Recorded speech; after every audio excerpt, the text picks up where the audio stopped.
Nabi SAW pesan, "Idza sa'alta fas'alillah wa idza ista'anta fasta'in billah."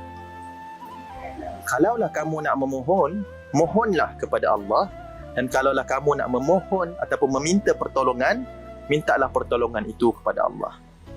Hadis ini ataupun pesan Nabi SAW kepada Ibnu Abbas dan kepada kita semua ini sebenarnya nak bagi tahu, kalaulah kita nak mohon apa sahaja, usahlah mohon ataupun letakkan pengharapan kita itu kepada makhluk.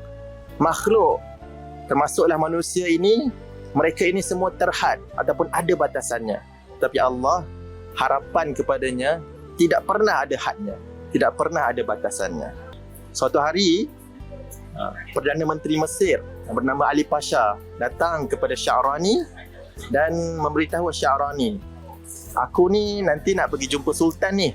Kalau kamu ada apa-apa hajat nak minta, bolehlah beritahu aku. Nanti aku sampaikan kepada Sultan."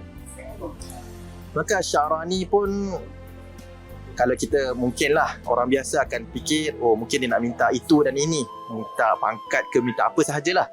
Tetapi Sya'rani disebabkan hubungan yang tingginya dengan Allah Subhanahu Wa Taala, dia hanya tersenyum. Beliau tersenyum dan beliau kata,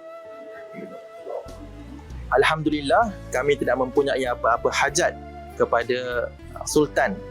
Tetapi kamu, wahai Perdana Menteri, jika kamu mempunyai apa-apa hajat untuk disampaikan kepada Allah Subhanahu Wa Taala, maka bolehlah bagi tahu aku."